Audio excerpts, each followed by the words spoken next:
A franchise is not the right fit for everyone. Let me repeat that. It is not the right fit for everyone. It is a vehicle. There are many vehicles out there: startups, franchises, real estate syndication, traditional investing in the stock market, mutual funds, the list goes on. We tend to fall in love with the product or service of the franchise, forgetting what the role of the franchisee is. I always tell everyone a franchise is not a set it and forget it. This is not passive income. You're going to be actively in the business. Welcome to the Franchise Freedom Podcast, where you can escape the corporate trap through franchise ownership. Here's your host, Giuseppe Grammatico, the Franchise Guide.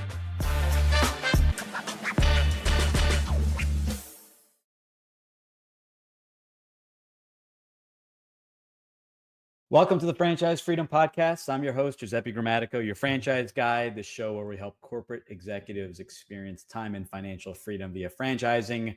Thanks for joining us today. It's 2025, new year, new you. And as a special gift, wanted to create an episode, and we titled it The Complete or Ultimate Guide to Finding and Investing in a Franchise. And what I did was kind of went back to some previous episodes where we covered on certain areas, and wanted to create a show where we dove a little bit deeper, kind of giving you, some things that I learned along the way, a 2025 update, things that have come up, changes in the franchise world, and things to consider, and a simple process to follow. It's much simpler than you think, and there's a lot of distractions out there. So I really wanted to create this episode to simplify the process, consolidate it all in one episode, and as I mentioned, covered some key areas. It's going to be about 5 parts or so. If you'd like to dive right in sooner than later, you can always schedule a call with me. We're going to go through all this in a series of calls, and we're going to review that. And simply go to GG, my initials, the franchise guide, GUIDE.com. So GG, the franchise guide.com. And you can schedule, just click on the get started button and you can schedule a call with me. It's going to ask you a few questions, your contact information, and you can book that call directly with me. It's a 20-minute right fit, free intro call. And we'll go through if a franchise is the right fit. So for those that just want to dive right in, want to get started sooner than later, that's probably the best option. You're exploring franchises. Where the heck do you start? And just like what I hear people do all the time, what I did was I started looking at what the hot franchises were. Just interviewed Jason Pfeiffer, which we released a 2-part series from Entrepreneur Magazine. So well before he started as their editor-in-chief, I was looking at the top 500 brands, I believe it was, the magazine cover read, and started kind of looking down that list. And nothing wrong with looking at brands, but really kind of figuring out what a franchise was. I understood franchising to be fast food, Subway, McDonald's, and really understanding what a franchise was, and figuring out if that would fit what I was looking to accomplish. That's where the show starts here, and in that, a franchise is not the right fit for everyone. Let me repeat that. It is not the right fit for everyone. It is a vehicle. There are many vehicles out there: startups, franchises, real estate syndication, traditional investing in the stock market, mutual funds, the list goes on. So it's really figuring out the right mix.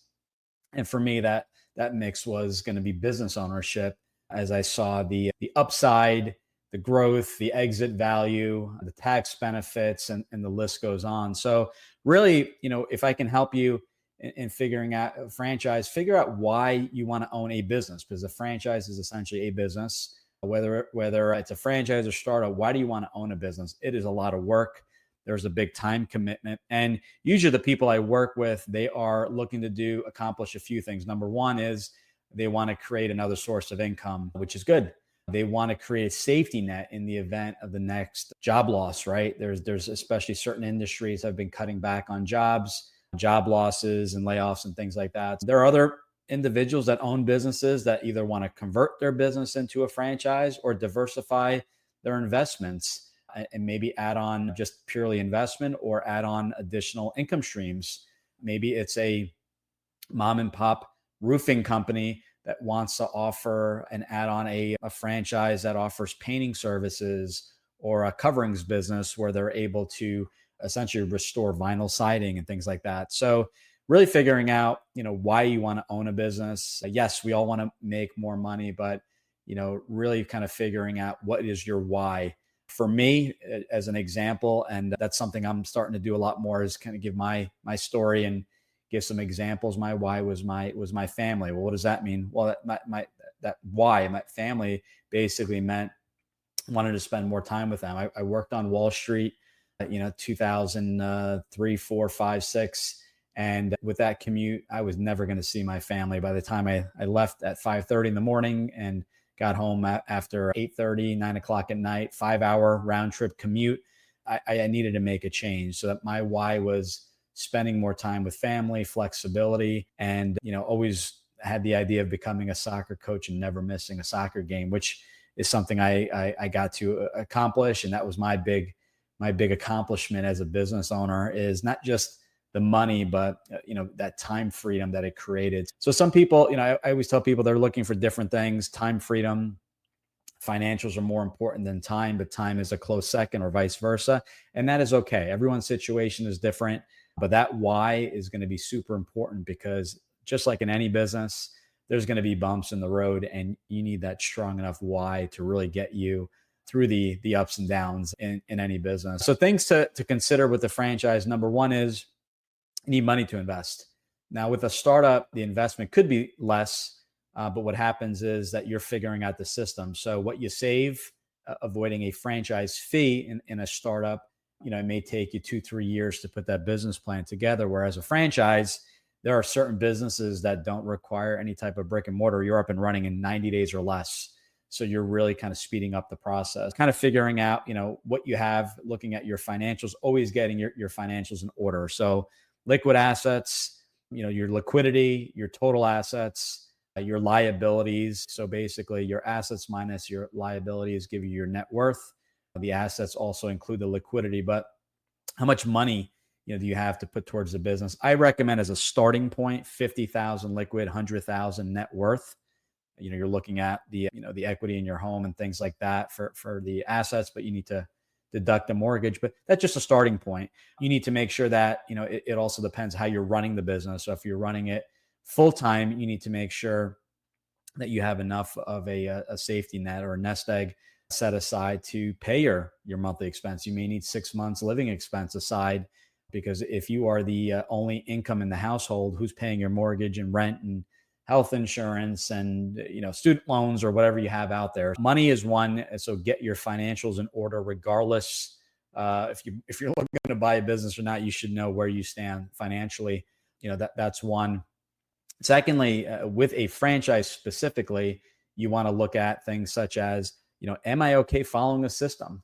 If you're buying a fast food franchise that serves burgers, are you going in saying, okay, I'm okay with the menu and I'm just going to run with what works? Or is your first thought, how can you change the menu? And usually that's a red flag.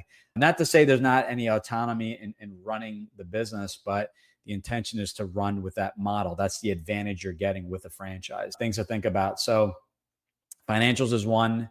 And you notice some of these questions pop up on the website. The second one is, can you follow a system? Really important, because that's the value proposition of a franchise, right? They have the system built out for you so that you can easily execute and run with it. Some people like to create everything from scratch, and that's okay. Maybe not the best fit for a franchise, but that's really what a franchise is. They have the system, you run with it. Speed to get open, which is a major advantage. And the autonomy comes with how you're running the day-to-day via the marketing, your roles, and things like that. And we're going to touch more on roles and characteristics of the business next. And the last thing, as far as financials and, can you follow a system, is time frame. Because at the end of the day, you can spend as much as you like researching franchises, but ultimately with the franchise, if you're looking at a specific franchise, other people are looking at a franchise too, just like you're in the real estate market looking at a home or an investment property or building. On the commercial side, that may not be available. So I always tell people, if you are looking to make a decision within six months or less, now is probably a good time to start considering a franchise, not to open, but to actually make that decision. Further than 6 months, if it's a year or two, it's okay to start the process, but not maybe dive into specific brands because we don't know what's going to be available in the next year or two. So that's something also to think about, is that with the franchise, it's going to be a location or a specific territory, and other people are going to be looking at that as well. So consider those three bullet points. I think is going to be super beneficial. And, hopefully you're getting a lot of takeaways. And again, if we're working together, we're going through all this, we're spending a lot of time, and that's done on our first call, which is that 20-minute intro call. So we'll figure out together kind of your current situation, what you're looking to accomplish, expectations of a franchise. We're going to go through things, and we'll touch on some here that there are over 4,000 franchise. So these are the stats that we give, 70 plus industries, all investment levels. If you can think of a business model, there's a franchise, and not every franchise is created equal. So we go through that as well, and typically 20 minutes or less. Assuming how that call goes, if we both agree that a franchise may be a good fit, we schedule a second call. And prior to that second call, we send out a survey or a questionnaire that will give us a little bit more insights on your background, your experience levels, what your skill set is. Not just you have experience in the roofing business, but is it that transferable skill set of sales and things like that? So that it'll go through there. Will you have partners? If you're married, or are you going to have partners? Are they going to be involved, and at what capacity? Are they silent or active partners? What do they bring to the table? And once we get that back, we schedule kind of the second part, which is, what does the ideal franchise look like? So again, if a franchise isn't a good fit, no real reason to start looking at brands and doing all the extra work. It's really getting clear if a franchise could work. So that's kind of step one. Step two in finding your perfect franchise is, what does the ideal business look like? Now, this is really reverse engineering the process, because what most people do is they'll look at a company like McDonald's or Subway and say, okay, back in the day when I started looking, Subway was, I think, one of the top selling franchises at the time. And I said, okay, I can make it work. And what I found out was I was settling. I kept settling. Like, I didn't want a lot of staff. I didn't want to be open every single day.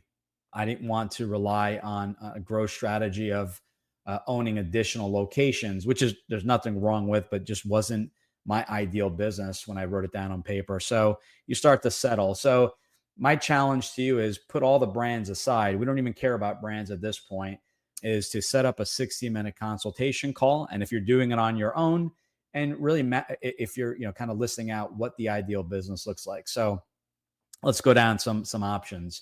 What is your role in the business? Are you going to be a full-time owner, leaving your full-time job, or are you going to be running this part-time, semi-absentee?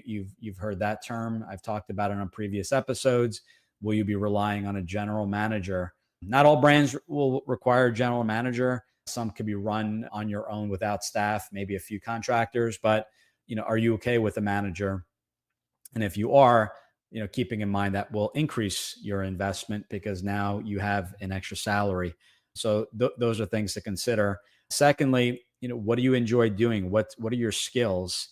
Are you an introvert, an extrovert? Do you enjoy sales?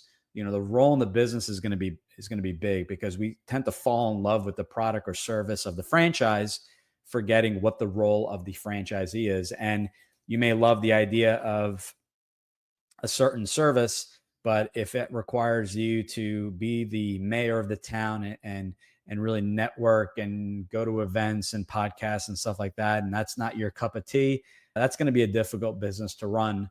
So really, concentrating on the role, and keeping in mind too that every franchise is different. So you may have two franchises that offer the same service and or product, and the roles will be different. One of the brands will say mosquito spraying, will have you going out there spraying for mosquitoes, building up a base, and then hiring staff. Another one will maybe never have you touching a blower and spraying for mosquitoes, and have you networking day one. So same exact business service wise, but completely different roles. These are things to think about.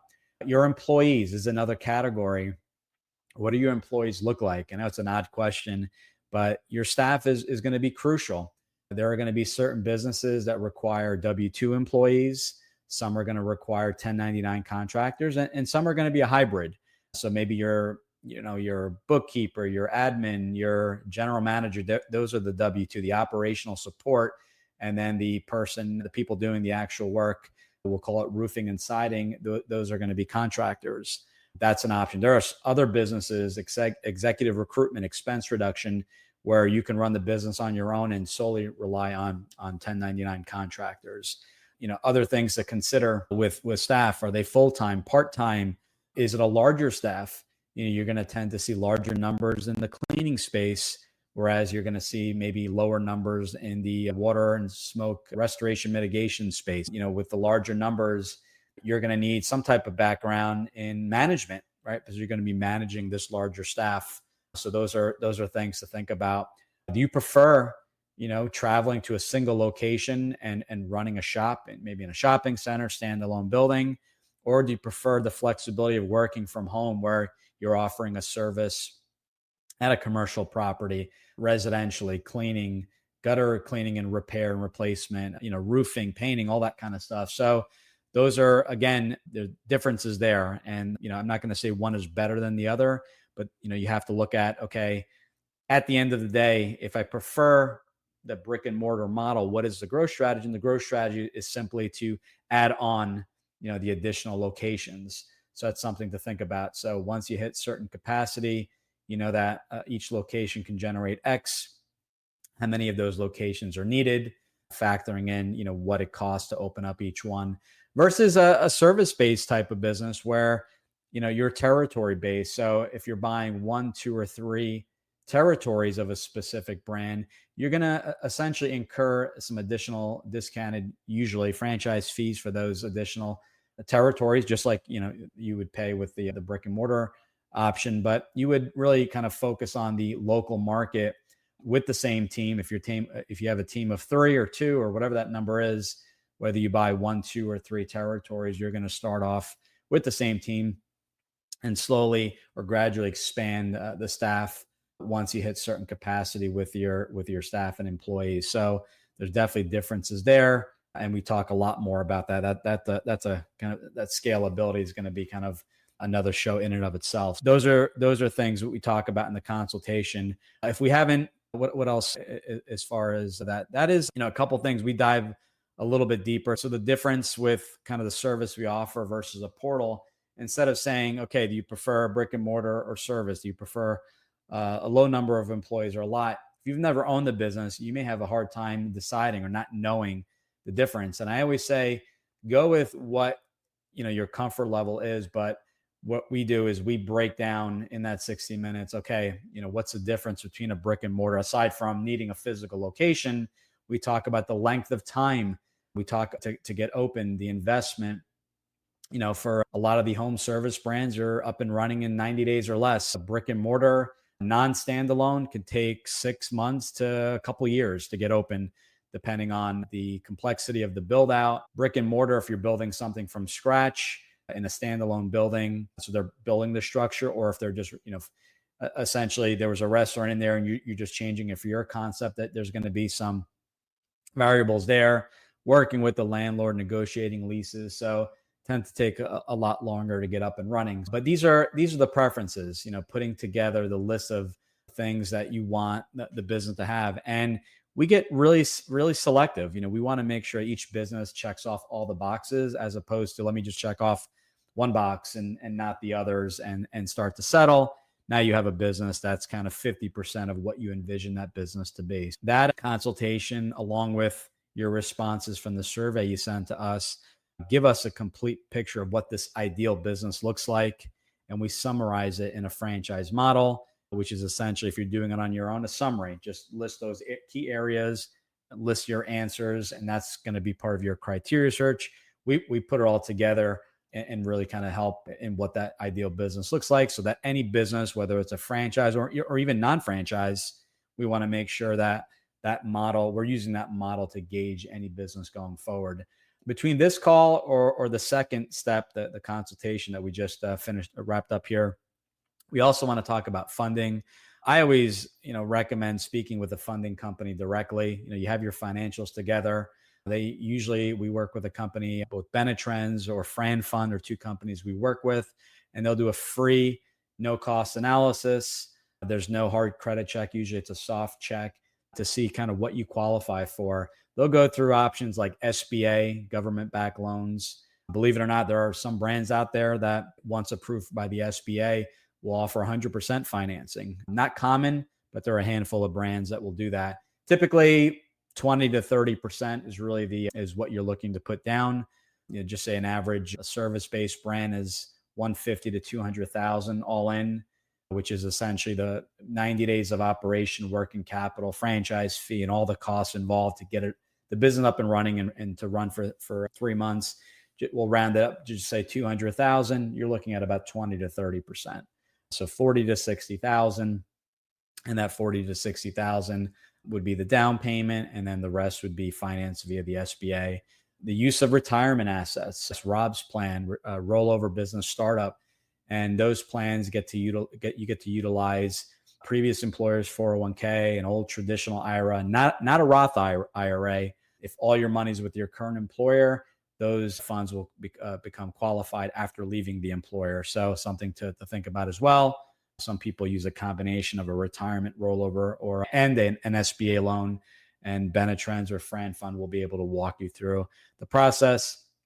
Kind of like when you're buying a home, want to make sure that everything is in line, that you're qualified and looking at brands that you qualify for financially. But just because you qualify for up to $500,000, your comfort level may only be 200,000. So getting clear on, what you qualify for and then what you're comfortable with are two different things. But knowing, these are the rates, these are going to be my payments. So going back to the, 100% financing, that's great. Maybe it's no money down, but it's going to inflate your monthly payments. So you need to be aware. And when putting together your pro forma, you're going to have that service to debt, what that monthly payment is. And the SBA will offer variable rates. So you want to factor in, okay, if rates go up or down, maybe adding a separate line item there in the event rates go up 0.5 point or down 0.5 point or 1/4 point or whatever it is. How will that affect my bottom line as well as my payments? So so that's really the second stage. Benetrends will also, or Fran Fund will go through home equity lines of credit. That may be an option. They may not offer it directly, but recommend speaking with the bank, your mortgage lender. There are options where you would work with your financial advisor and take a loan on your investments without having to sell them and incur commissions and capital gain and things like that. So you can take a loan on your money, keeping in mind you want to avoid and be aware of margin calls depending on what your investments are in. But these are typically for non-retirement investment accounts, and they spend a lot of time. You're looking to invest a couple calls, an hour or so. You'll get your credit, what you qualify for, all the options, and it may be a combination. But just like buying a home, you want to be very clear on what you can afford, because that alone may rule out certain brands or brick and mortar if the maximum loan is under a couple $100,000. So those are things, and we're building here, right? This is a process, and this is really the order to do it. And because this way, by getting selective, knowing your comfort level, what you qualify for financially, what the ideal business looks like, we get into step number 3, and that is intro to brands. And by doing this, we're getting super selective. We're looking at brands that check off all the boxes, that will be able to take advantage of your skill set. Your staff looks like the way they look like in that franchise model. You have a non-brick and mortar because you want to be up and running quicker. Just an example. You're looking for, not just step of territory. You want it to be in your home market and really just stay there because that's where you have a lot of connections. And maybe you've already joined the Chamber of Commerce and things like that. With brands and with franchising, each company will have their own way of going about due diligence. We assist in this area. These are weekly calls that we do for 30, 60 minutes or even more. And each brand process is going to be a little bit different. Some brands on the intro call will send you the franchise disclosure document, the FDD, which contains the franchise agreement on the first call. Others will send that to you on the second or third call. Some will have you speaking with franchisees sooner than later. It's a process. They want to make sure you're okay following a process, and each company's process is different. What I will say is that you'll get all the information needed. So on each call, there's going to be a theme. So to give you an example of a structure would be, first call is just a intro call. let's just talk about high level. What does the brand do? They'll learn a little bit about you. What does the brand do? What is the typical role of a franchisee? And then if everything looks good, they'll answer some questions. They'll have some additional questions for you, kind of a two-way street, two-way interview.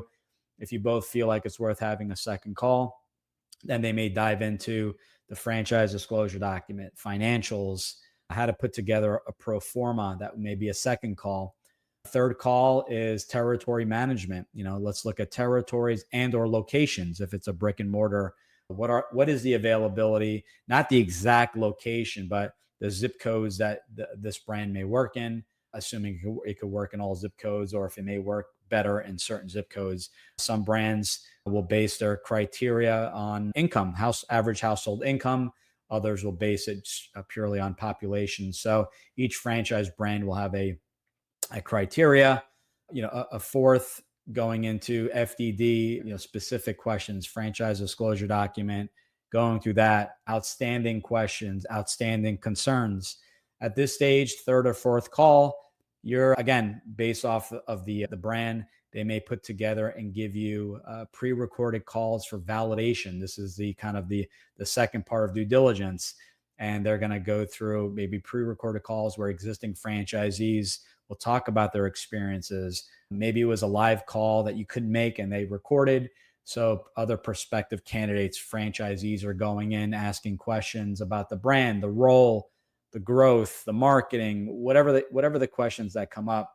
You'll have one-on-one calls. You'll have group live calls. There's going to be lots of options to really discuss with existing franchisees and ask them the $1 million question that I talk about over and over again. Knowing what would you do it all over again? Sometimes things start off a little rough. There was a change in a marketing vendor, or the marketing was in-house and they brought it out of house. Whatever the case may be, you want to make sure the franchisor is taking care of the franchisees. There's a good culture, good relationship, and nothing is ever perfect. So if there ever was an issue or mistake, knowing that the franchisor was open to discussing that with you and just rectifying the issue, and just simply not just fixing issues, but working with franchisees, offering, that support, not running the business for you. That's not what a franchise is, right? A franchise is a proven business model, but supporting you. So if you are having issues, going back to your coach or your point of contact and asking for help. Hey, I need some assistance. Where can we improve? And it may be so simple for the franchisor. They may be able to figure that out in 60 seconds.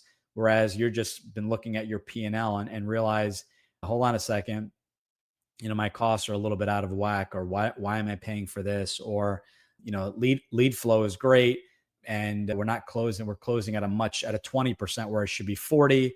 Is it the salesperson that needs to get retrained? Is it the lead quality? Is it a combination? These are things to tackle, and the franchisor, you want them to be proactive. You're going to hear that from the franchisees via their feedback. So that is, intro to the brands. I say, kind of rule of thumb, 2 calls at bare minimum you'll need with the brand to get a true understanding of what the brand does. Brand sells burgers, we get it, but what is the role? What's the idea on the financials and the investment, the item 7 range, the item 19 financial representation, getting just a better idea by the second call. Franchisors will have a process before inviting you to speak with the franchisees and validation. They obviously, want you to go through and ask the questions and see if the fit's there before bringing on additional support like those franchisee calls. Finally, if things are going well, the franchisor, in many cases, will have an in-person discovery day. It's the final stage where you'll get to meet with other people looking at the brand, the C-suite, the founders, and everyone else. And usually, if you've made it that far and you get the invite, there's a good chance of getting approved for the franchise. Remember, it's not just about, can I afford it? You need to get approved. And typically, they're going to be in person. Some will offer a virtual option or just virtually, and some will offer both. On a rare case, I've seen this where the CEOs and founders are going to be a lot more involved on those Zoom calls, and they may just bypass the discovery date because they're going to be a lot more active. Instead of just jumping on one call, maybe they're on every other 2 or 3 calls, and they're putting together feedback and things like that. And if they do feel during the process it's not a good fit, bringing it up sooner than later than dragging on the process. That's a part of responsible franchising is being very clear on who's the right fit. And, so some may not even do the discovery day at all. That's a smaller percentage, but I've been seeing more and more companies doing that because the founders and CEOs are much more present and involved early stage, or I should say throughout the process. And that's kind of discovery. Usually after that, what happens is that you're going to be essentially going, getting an award letter. Obviously, they want to make sure nothing has changed significantly, like a partner leaving or huge change financially. But you'll get an award letter stating, you have been approved, the number of territories, the number of locations, and things like that. And then given kind of a length of time to make that final decision. So going back to brands, so we talked about intro the brands. You gotta you don't know what you don't know, and you're going to learn a lot on these calls. We typically recommend looking at 3 companies at a time that all kind of compare and contrast from one another. And that way you can look at a B2B, a B2C type of business. Maybe one of them is brick and mortar, so you can understand all the differences.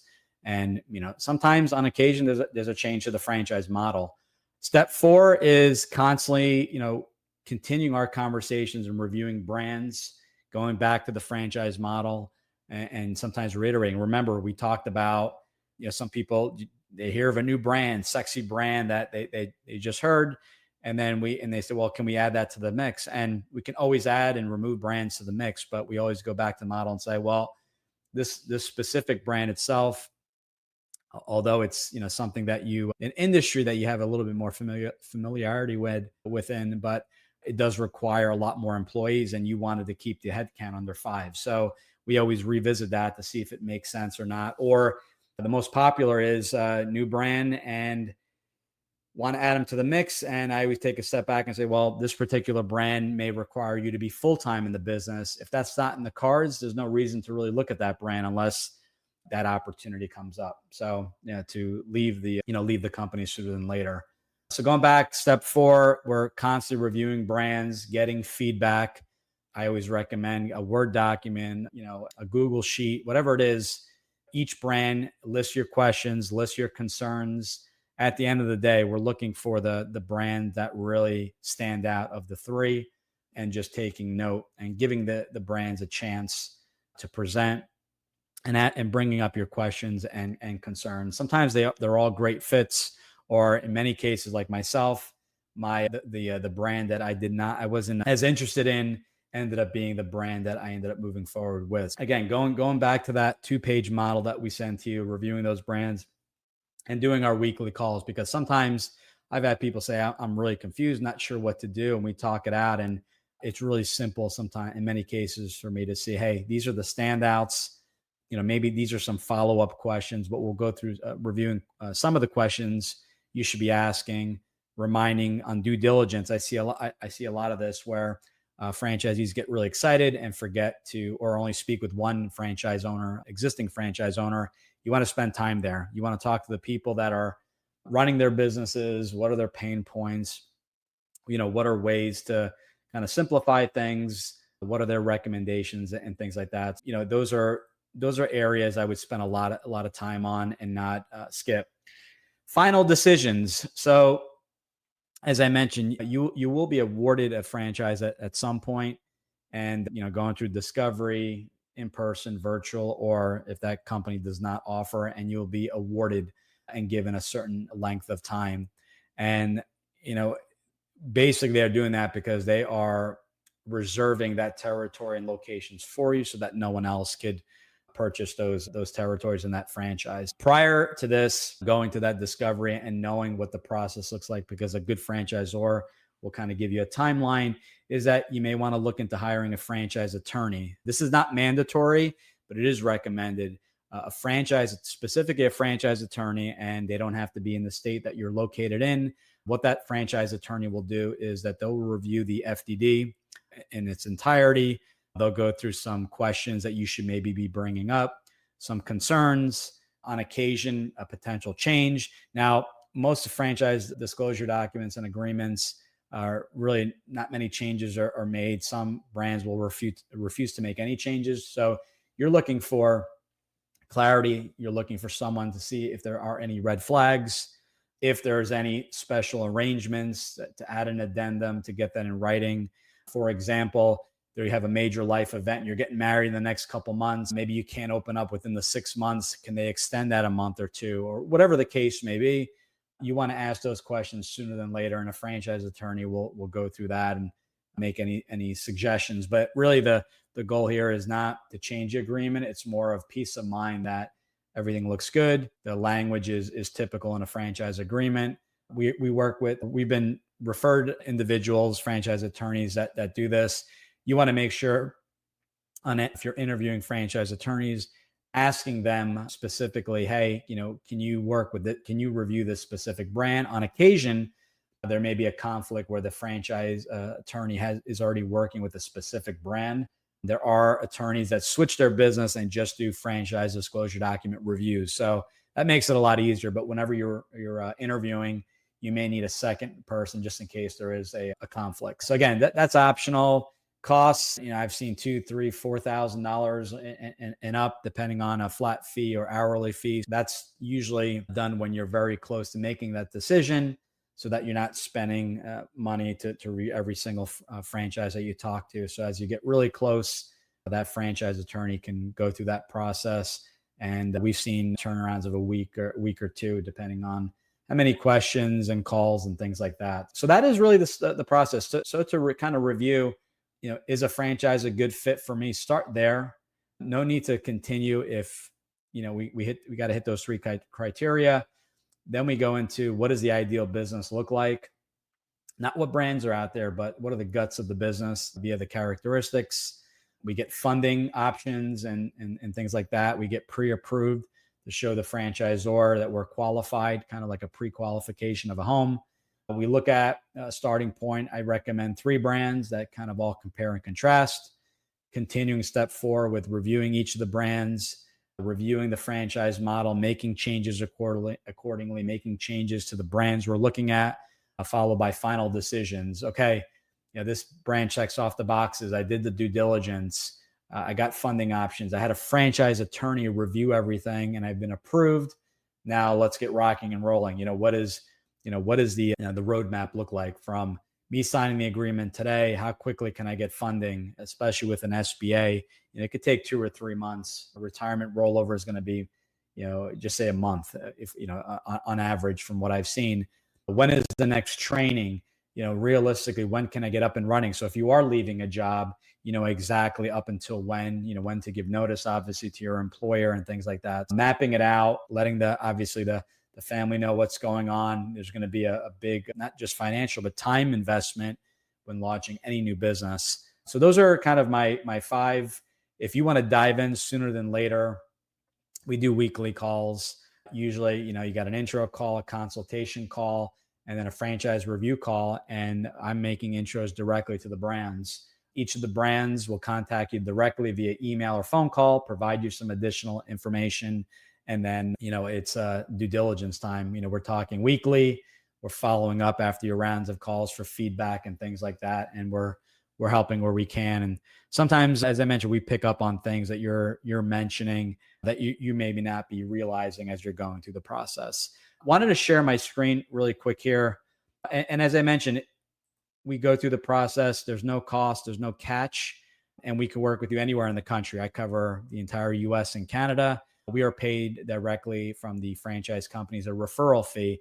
And just like an executive recruiter, just like a real estate agent, when you buy a home, you don't pay the agent, the seller does. Same thing in franchising. When we make the introductions, you get notified right away, as opposed to just submitting your information online, because they know that if we have worked together, you've been qualified. We've gone through the process. We've talked financials and what a franchise is and things like that. So you definitely get moved to the top of the list, contacted immediately, usually within 24 to 48 business hours. Now, let's look at, I'm going to share my screen really quick here. And obviously, you'll see this on YouTube. I'm going to go full screen here. So this is our new website. So the website is ggthefranchiseguide.com. There's a get started tab here, which will help you to book a call, give you there's going to be some qualifying questions there. But we just redesigned the site. So in the site, there's a little bit about me, how it works in the entire process. And unfortunately, anytime I share, it always delays a little bit. Talks about financial requirements, talks about who we can help and how we can help you, the various steps in the process that we kind of talked about, and we'll revisit there. In the media, we've been on 100 plus franchises. We have a blog, but the podcast is something that we release weekly. And what we did here is we covered different things, 5 key takeaways for an entire year's worth of podcasts. We interviewed Jason Pfeiffer from Entrepreneur Magazine, which was really cool to kind of hear his perspective. There's a search option here. So if there's a specific topic, because we have over 200 episodes, type in the topic and it'll pull every blog and every podcast or any content we created that will kind of address a specific topic if you want to dive in there. There's a book. It's a supplement to all our coaching. My book is a complete blueprint to buying a franchise. We dive into other areas such as building a team, an attorney, accountant, CPA, financial advisor. So that's super helpful. There's a free download of the book. This has been a popular section based off of when we redesigned the site, the FAQ page. What are our fees? This is very transparent. What is a franchise? Why a franchise? Process. How to get started. That's the biggest one. Do I need experience in a roofing franchise? And typically the answer is no. You need a transferable skill set. Let's see. Success rate. Do I find a business I'm passionate about? Who is a great fit for a franchise? And we talked about all these, but these are short little videos, anywhere from 1, 2, or 3 minutes. And basically, this one here, success rate. Well, success rate is based off of really finding the right fit. So it all starts with doing your due diligence, not rushing the process, being open and honest, not overextending yourself financially, and really spending the time to understand, who you're partnering with. A franchise is a 5, 10, up to 20-year agreement. So you want to make sure the fit's there. So that's going to be super important. So I encourage you to check those out. We have a workshop for people looking to transition out of corporate. And then there's, as I mentioned, get started. You can go right in and book a call with me today. There's going to be an application that's going to walk you through, as I mentioned in the show, different parts of, who's a good fit for a franchise. It's right in the application. It's done for you. We've really simplified this, and you work directly with me. So there are no questions as far as, all right, who am I working with? We're going to go through this. It's me. I don't have staff or employees that I outsource to that are going to be doing this. We're going to work together. I've owned businesses for about 25 years. I've been in franchising since 2007. So what is that? 18, 19 years or so. I get it. I've been a corporate exec. I've been laid off. I've owned a non-franchise business, and I've owned franchise businesses. I can provide feedback. I can provide mistakes I've made, plenty of mistakes in my first business of, trying to be an expert in all areas and micromanaging, to once I learned that I was doing that, how my business kind of really took off. It's really learning. If you can learn from our mistakes and from our experiences, not to say you'll never make a mistake, but it'll definitely help with the process. And the expectation, our job is not to sugarcoat. So I always tell everyone, a franchise is not a set it and forget it. This is not passive income. You're going to be actively in the business. The hours may vary and the roles may vary, but maybe it's really managing a general manager from afar, but really empowering them to run the business, being on the same page, and going to training together, and finding a franchise that has a train the trainer program if the manager is hired later on. But support is there, but it just doesn't all rely and fall on the franchisor. It relies on you. You got to find the right people. They'll guide you and maybe say, these are some things to look for in that key employee, but really spending the time. And, if I learned anything, it's really getting clear on delegating, what's everyone's roles, writing it out. If there's a role in question, putting it out there and deciding, hey, Is this a role that you take or I take, or is it social media posting? Is it one person, or is it two people and one person posts Monday, Wednesday, and Friday, and then the other person posts the other days? So got to get crystal clear so that there are no gaps in the business.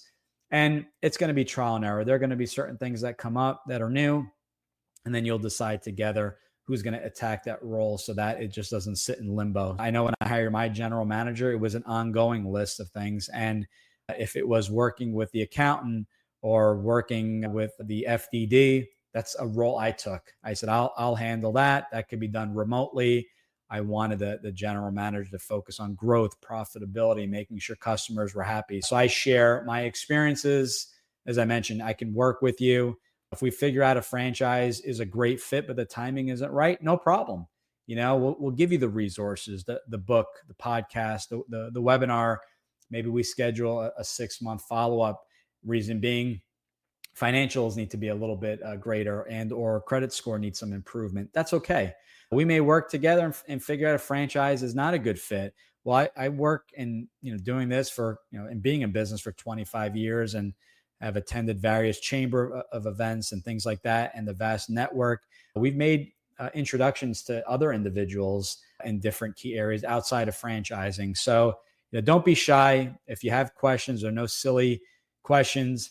If you want to take advantage of the site and then book a call, great. If not, jump on. We could definitely get through if a franchise is a good fit, and a consultation call. If we start in the beginning of the week and get all that handled on the first week, and potentially look at brands by week 2. We have a vast network of brands that we work with. We have full-time staff that are constantly pre-screening brands to make sure that they're checking off the boxes as far as growth and support and things like that, and just having a plan to support their franchise owners going forward in a growth strategy. Love what I do, would love to help you out, and looking forward to chatting anytime soon. 2025, looking forward to it. We can talk about, people talk about trends and things like that. At the end of the day, you want that support. You want to make sure it's a viable business. There are certain industries that people feel a little bit safer, that are not affected so much by the economy and trends. And in other cases, there are people that have various opinions. So we'll walk you through kind of what's out there, your options, and looking forward to helping any way possible. So give us a call, book a call, leave us some comments, what you thought of this episode. But this really summarizes a handful of episodes we've done over the years. Not much as far as updates, but wanted to consolidate the entire process for you. So thanks again for joining us today. Hopefully you found this helpful. Hopefully you enjoy the new website that we launched, and I'll talk to you guys soon. Take care. Thanks for tuning in. If you want to learn how to make the transition from corporate to owning your franchise, join Giuseppe on the next episode. You can also follow on all social media platforms and achieve financial and time freedom today.